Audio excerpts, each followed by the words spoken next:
Welcome to Identity and Politics, North America's newest podcast. Introducing fellow podcastman Charles Bell, Trad Overlord, and I'm Dean Vance. Issue 1, Anonymous Gas Attack. The United States, France, and the United Kingdom all bombed Syria. No evidence has been put forth that says Syrian President Bashar al-Assad is the one responsible for the gas attack. The likes of Ron Paul, Rand Paul, and Tucker Carlson are all asking for evidence and a calming down of emotions from everyone. Charles, does anything positive come from the strike in Syria? Absolutely not. The only thing that comes positive for the United States is political gains for U.S. politicians who are completely being, completely controlling Fox News, MSNBC, CNN to brainwash their viewers of saying these strikes are okay when it's completely not. And we see the left and the right always combine for its warmongering, always push for money. We see Assad, who he wants to use the euro for his oil instead of the U.S. dollar, which, of course, we use the U.S. dollar. So, what do you think about that?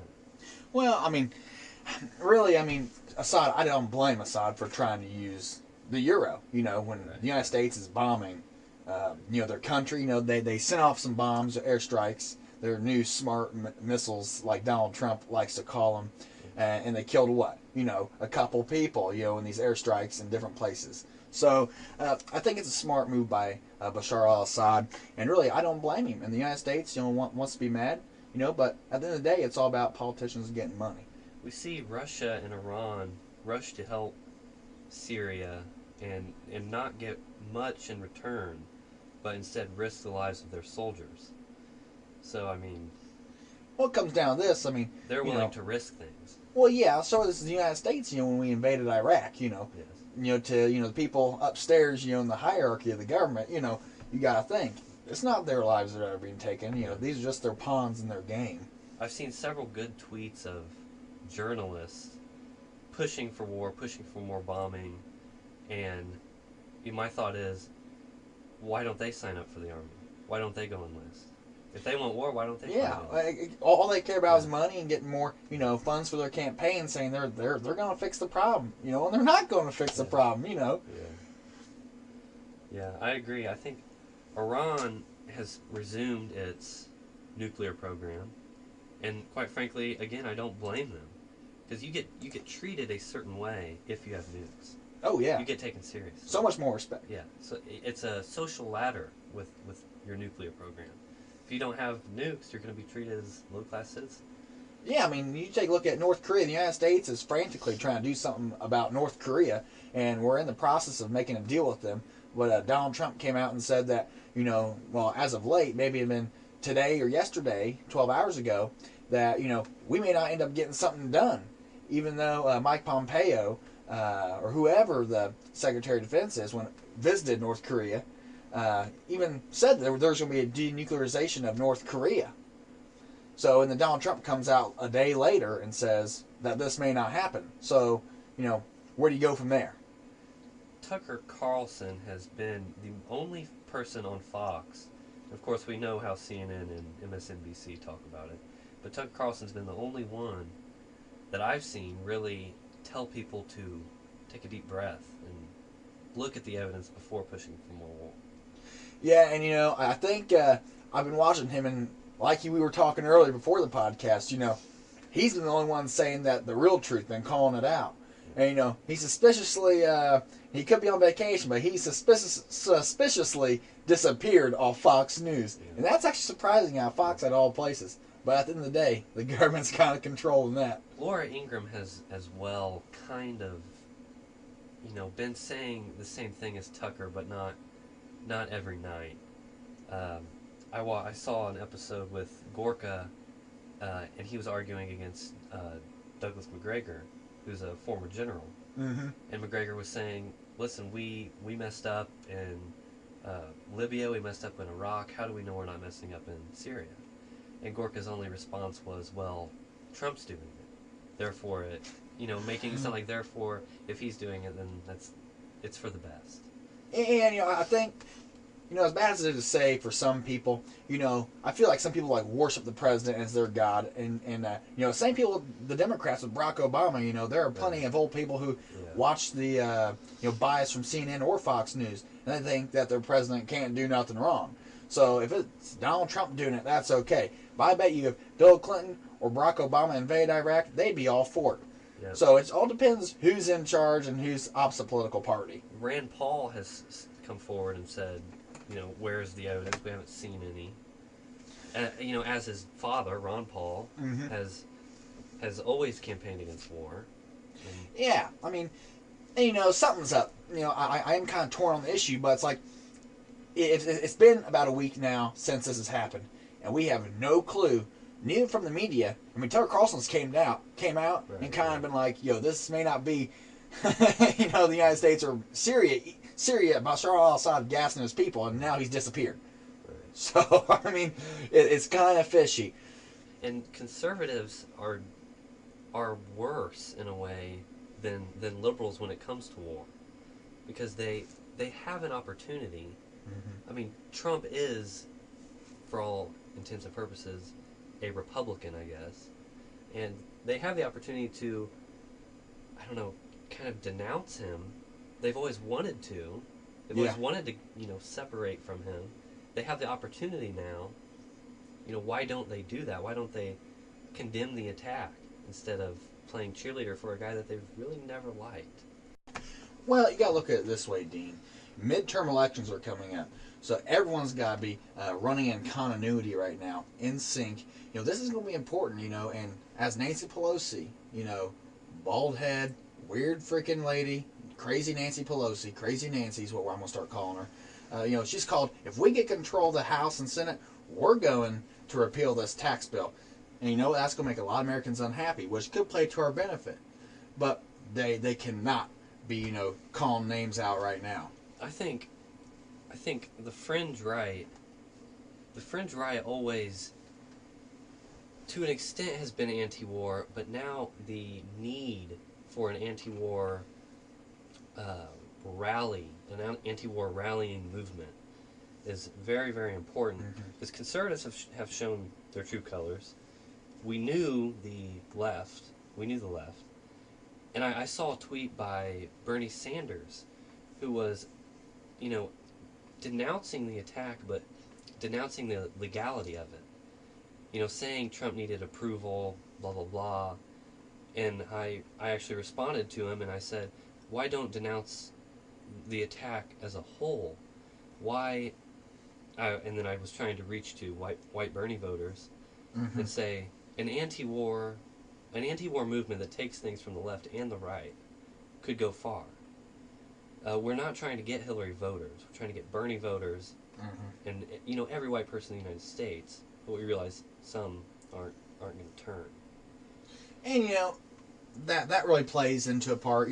We really have an opportunity, the Bernie voters, especially after that Hillary Clinton midterm election, where to become the Democratic presidential candidate. Yeah. A lot of Bernie voters started voting for Donald Trump, and mainly his voters were white, and a lot of white women wanted him. So if a movement could get environmentalism, infrastructure, and anti-immigration, anti-war, I think that could attract some left-wing people. Not all, for sure, but some. Yeah, and Bernie Sanders is half of that. You said that he is an environmentalist, and they all love the environmentalist, attitude. And I'm not saying don't take care of our environment, but we could get some of those voters, those white voters, and really, I don't see that we couldn't get some of the black voters either, with that attitude. I mean, there's still black people, we aren't going to get a great percentage of them, but we're still going to get some of them. At least for conservatives, I think they could get minority votes just for votes. I think the fringe right is always going to be white. Oh, yeah. White to a large extent. But I think there's a chance to form a party and get more, not necessarily form a party, but form a movement and get rallies going. Yeah. But in question, why do you think the left and right have both been pushing for war? It seems like the parties have combined in doing that. Well, I think it's kind of ironic time of year because we've got midterms coming up, and I know I've been beating that dead horse, but you got to look this way. Donald Trump saying we're going to pull out all troops of Syria, making him look like a good guy. And then here we come and throw airstrikes. So how's this really going to affect to the Democratic Party, affecting them in the midterms? Because it's all going to play out. They're both warmongering right now, saying there's a reason behind this, try to get away from Donald Trump. And for a country that is so divided politically between left and right, or divided racially and politically speaking, the only subject, the only issue that the left and right combines on is war. Yeah, and that's odd. That's all where money's at. And I think the reasoning for that, especially in the Middle East, is Israel's in the Middle East. I think obviously that is supposedly our greatest ally, and there's a heavy Israeli influence in our government. Yeah, I think that plays a huge role, especially for conservatives too. And people, wherever the United States is in war, people get really passionate about politics, and they're going to give more money to the campaign. Yeah.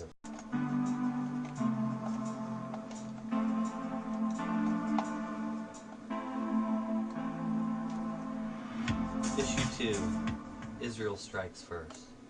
Last month, Israel struck Syria. Most of the people in the political sphere were surprised at this.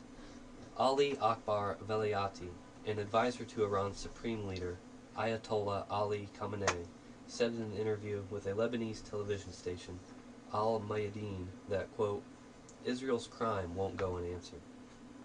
Iran has also restarted its nuclear program. Quote, I don't know who attacked in Syria, said Israeli Defense Minister Avigdor Lieberman during a visit to the Golan Heights on Tuesday morning. Quote, but I know one thing for certain. We will not allow Iran to set up shop in Syria, regardless of the cost. Charles, why does Israel want Syria to fail? Well, firstly, I want to say, does that sound like Israel's going to start fighting in the Middle East to make sure Iran doesn't get in Syria? And I want to answer the second part of that question, that Israel doesn't want any other competition in the Middle East. Why would they want to have to do anything when they have their big brother actually, in the United States, and actually Europe helping them out, conquer the Middle East? But actually the Middle East is in chaos, but everyone's weak around them so they can flourish and protect their ethno-state, which is ultimately what they want. And besides, let me point this out, Dean. They're getting $38 billion in military funding from the United States, and they're not doing a single thing. How about we see Donald Trump start stepping up to the plate to bat on that? I agree.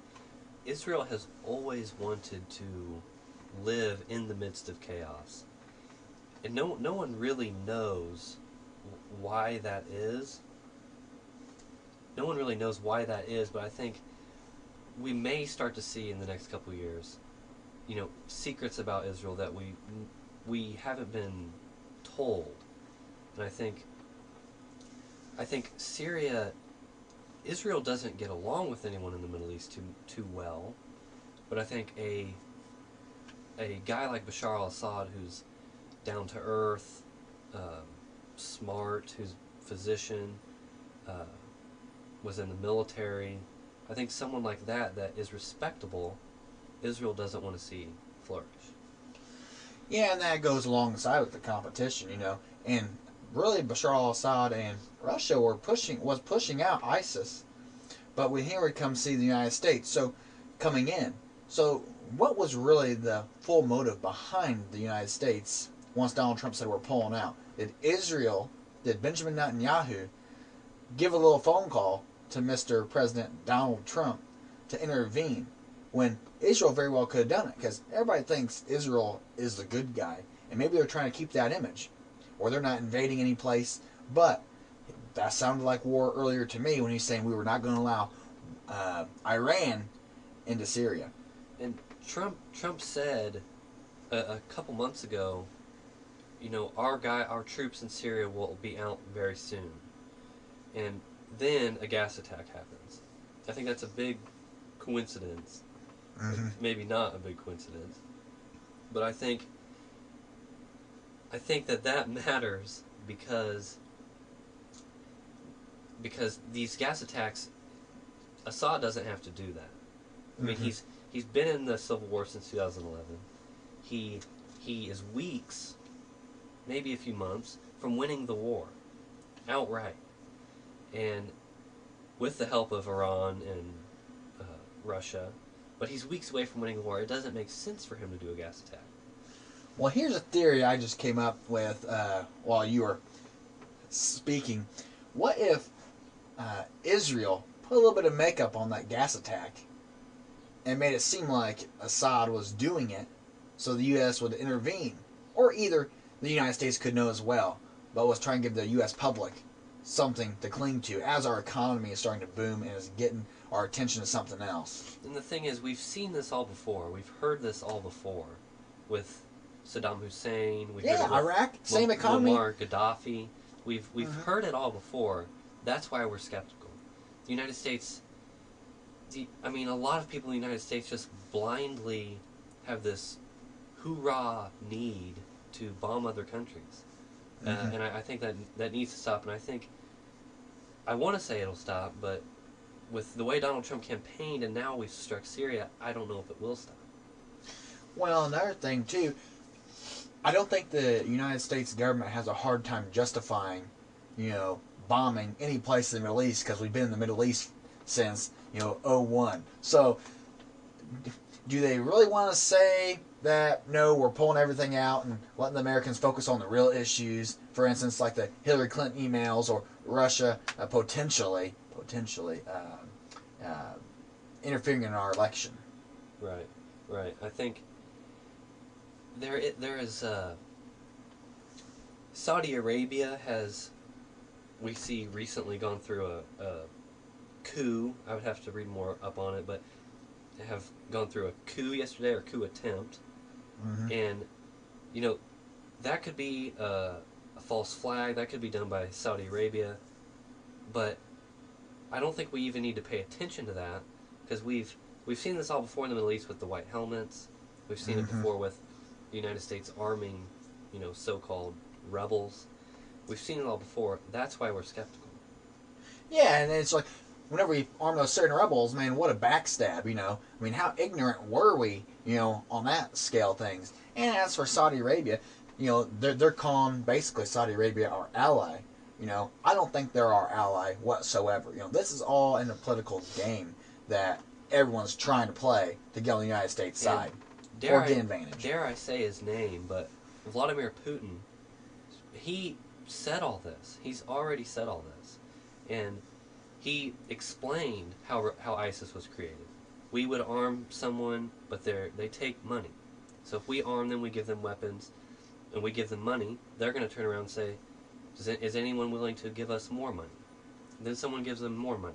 Yeah. Then they fight for them with our weapons, which we're ultimately responsible for.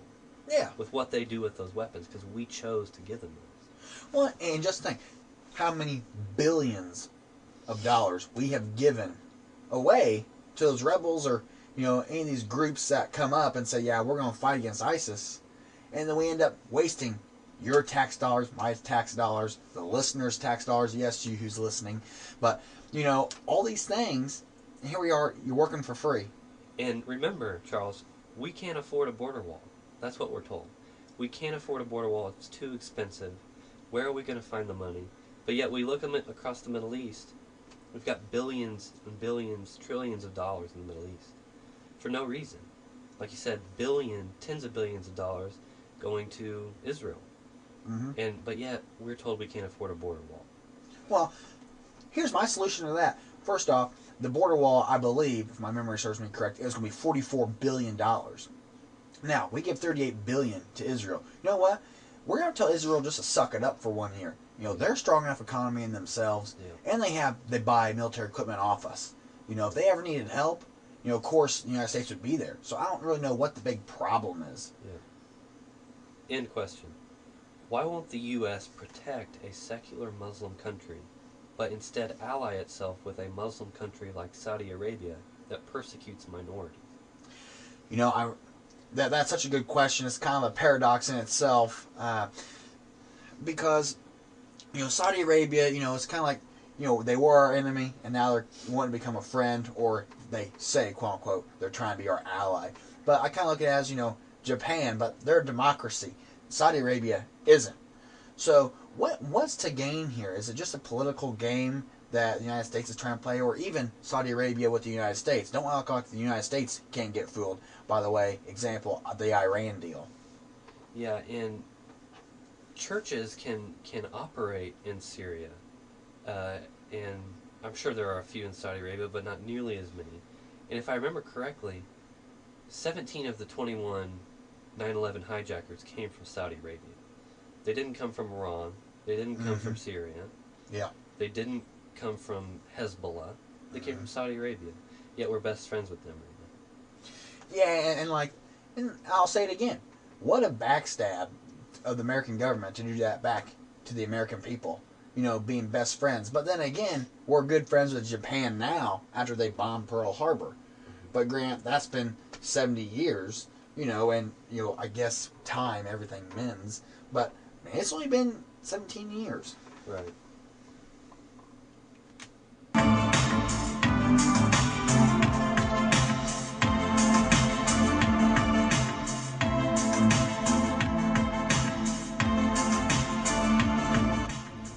Issue 3. Trump's Tones. Here are 3 tweets from then civilian Donald Trump. Tweet 1. September 3rd, 2013. Quote, "What I am saying is stay out of Syria." Second tweet. September 7th, 2013. Quote, "President Obama, do not attack Syria. There is no upside and tremendous downside. Save your powder for another and more important day." Third tweet. September 9th, 2013. Quote, "Don't attack Syria. An attack that will bring nothing but trouble for the U.S. Focus on making our country strong and great again." Charles, why did Trump tweet these tweets and campaign as pro-Assad, or at least ambivalent to Assad, only to bomb Syria? Well, we didn't see some of the events that we are seeing kind of unfold now. And you got to think, you know, I've been saying this all podcast long, Dean, that midterm elections are coming up. We're trying to get away from the fact that, you know, we have to give something to Donald Trump saying, yeah, he's given us a good reason to stay in the Middle East, and yes, he's doing something productive. And, you know, I think really anytime, you know, things come down to it, it's like Barack Obama. It came down to election time. He pulled all the troops out. And then here we see this. You know, it's all about getting reelected and keeping that money in the United States government. Yeah, I agree. And we can't... He implicitly implied that he was pro-Assad or didn't want to waste his time in Syria against Assad, who even 2015, 2016, he had already done a gas attack. He did a gas attack in 2013. So Trump knew all this. Trump knew his former position on, you know, former President Obama, his position on attacking Syria. Why did Trump change when his supporters rallied around the fact that he was anti-war, anti-putting troops in the Middle East? Why did he turned his back on one of the bigger campaign promises? Because he followed Clinton, he followed Bush, he followed Obama. He was coming after all these guys. If he had changed his tone on that, we'd be building statues of him. We got to think, too, he just came out with in the Robinson poll that he would have had a 51% approval rating. So right now, you got to think, does he think he's doing something wrong? No. He's not doing, he's not doing anything wrong. But the only thing he's doing wrong, may sound kind of funny, is saying, yeah, just because my approval ratings are good, that justifies me doing something else, and people are going to respect what I do. And like I said earlier, it's all about the people who watch Fox News all the time, CNN. No matter what party, they're going to think that their president is perfect. And the only Trump voters that are for this war or for intervention, I shouldn't say war because it hasn't escalated since the strike. The only ones that are for the strike are people in the media, people that you hear, people that verified on Twitter. Those are the only people really for it. His base is not. His, no matter what people want to say about his base, they are anti-war. They're anti-intervention. And yet he doesn't listen to his base. No, I mean, right now he's not. And I think potentially, if the Democrats play their cards right, coming down to the election, coming on really May 8th and in November, you take a look at it, they could really overtake the majority. And like I said, it could hurt the Republicans by Donald Trump not listening to his base and following through on his campaign promises. Example, the wall. We have yet to see any construction bill, but we've seen a lot of bids put in potential wall structures. Yep. And he's failing, too. I mean, he's failing campaign promises. Now, he has done good with the tax code, and I think he's restoring conservatism in the United States, bringing a little bit of a revival. I don't want to dog Trump too much because, I mean, think about his campaign and how beautiful that was. I mean, he moved what you could talk about in the mainstream pretty far. So I don't want to talk too bad about Trump because he did go far. He did sacrifice. He brought those barriers down. Yeah, he broke a lot of barriers down. He broke a lot of thought barriers down. For millennials, for young people, he broke a lot of things down for them. And they're able to think more freely than certainly if Hillary Clinton had won. Yeah, and I dare I say this, but Donald Trump of the Conservative Party, that's Bernie Sanders, the Democratic Party. And I think that's what makes Donald Trump so enticing to white Bernie Sanders voters. He's out there, Bernie Sanders, he's pretty extreme. But, to an extent, Donald Trump, you could say, is a little bit extreme too. Oh, yeah. So, it can go both ways for that, and we can steal some votes off that coming up in the midterms. And I think Trump, is going to get reelected because I think the same people have not changed their opinion on him based on things that they agree with. I don't think, I mean, lower taxes is going to get, his base likes that. Yeah. I think they would be okay if that didn't happen because I think his base was more worried about immigration and demographics. Yeah. But I think he's got a good opportunity, but conservatism has failed because it hasn't conserved anything, and it should. It tells us they tell us they conserve. Yeah. But they don't.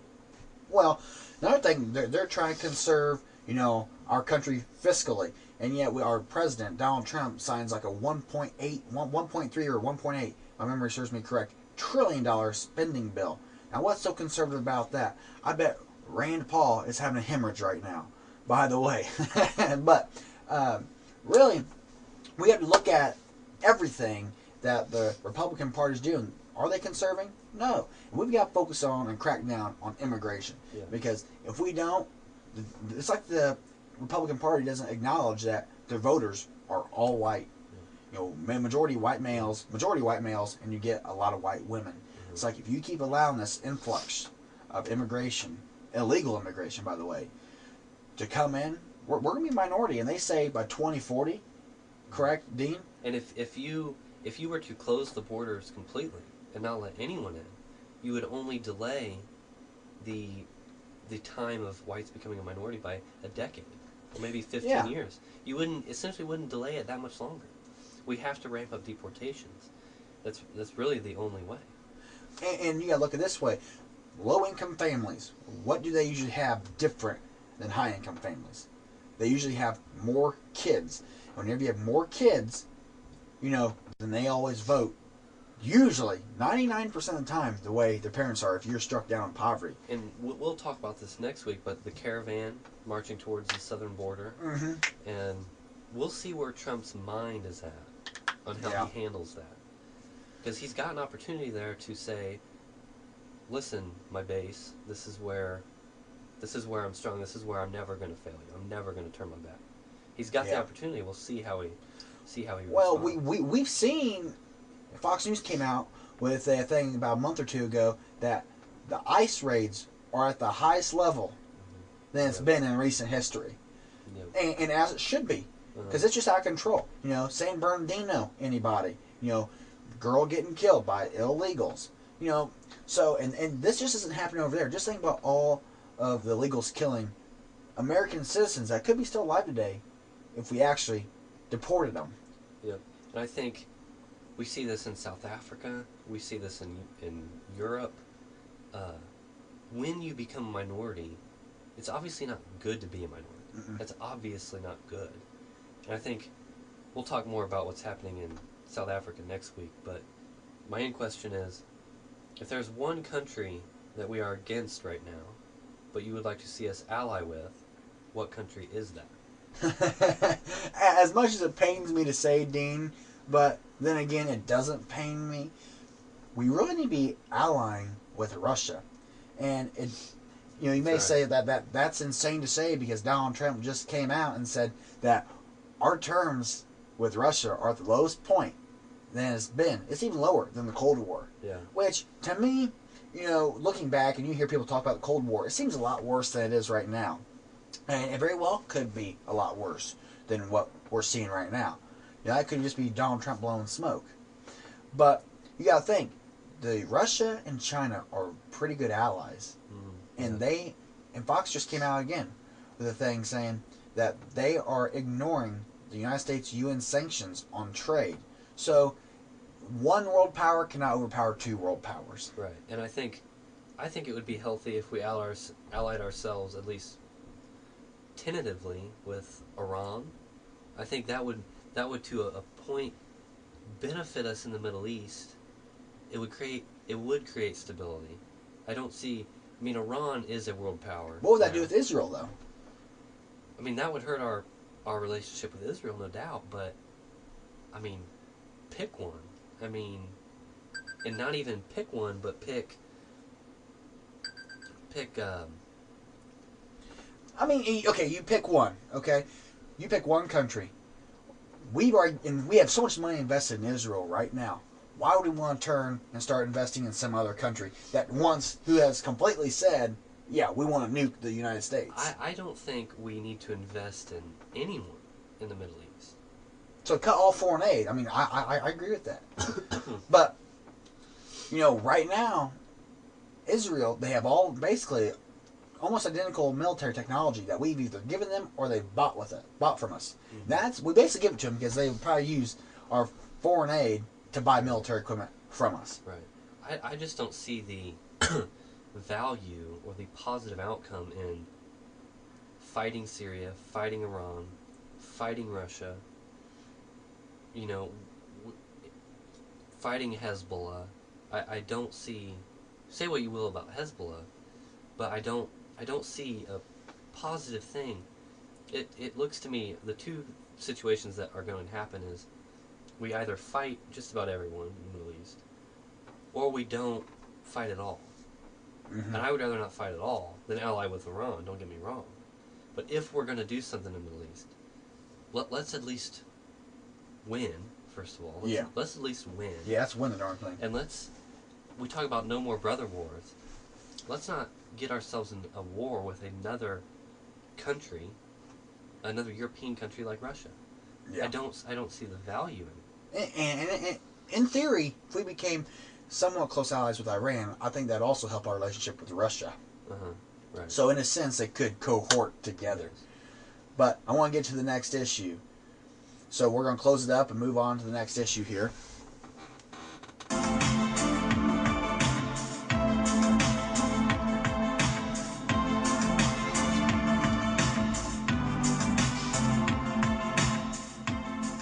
Issue 4, Cryptocurrency Update. With big media corporations kicking right-wing people off of PayPal and other features and other paying features, the crypto market is increasing in value. Why do you think that is? Well, I think, number one, we're going to keep seeing the rise in technology. And, with more utilization of it, the less hard currency we're going to see. Now, that could be unfortunate, for people who like to pay cash, but my guess in 15 years, we're going to be seeing a lot less cash being taken place. End question. What is the latest on the crypto market, and why should the world care? I really think the world should care because this is the next thing. Everyone's heard of Bitcoin. If you pay attention or watch CNN Money, MSNBC, the Closing Bell, Fox Business, you take a look at those. I mean, right now, if you take a look, okay, you take a look at Bitcoin, Ethereum, Ripple, Bitcoin Cash, they have all exploded. Now, this isn't just the four I mentioned. They've exploded. I mean, even the macros, okay, the micro cryptocurrencies, they're even exploding. You can see so much volatility in the crypto market. Now, granted, we saw a little bit of a readjustment of the crypto market in the last 4 months, and it really hasn't been, as volatile. It's been a lot more stable, but to an extent that no one can make a lot of money. Bitcoin was at 20,000, and it dropped all the way down to 6,000. Now it's rebounding. It's at 8,900 right now, last time I checked. And, this is the future. This has value. Millions of people are investing in it. There are tons of exchanges. People may have thought about that with the stock market. Why should we care? You know what? It's going to be a player in our economy. People say, well, it's decentralized. Will people that just use cash or credit cards, will they still have the upper hold on cryptocurrency buyers and sellers, or will they eventually get left behind by crypto? It's hard to tell because all countries have, their own currencies. And I really think of digital currency because the U.S. dollar can become digital whenever you use a card, right? Mm-hmm. So we're going to see a lot more digital. The U.S. dollars will become digital. So, I mean, it already partly is digital, but, this is going to take hold, but it's going to give the people, more power. It's decentralized, no government is controlling this currency. Nobody can manipulate Bitcoin. No one can manipulate, IOTA or NEO or Monero. These are cryptocurrencies. So, it is the future, and a lot of people are investing in it. And if you want to get in right now, there's so many different currencies you can invest in. And right now, it's about to get volatile. If you're going to get in it, you better get in it now while the ship is hot.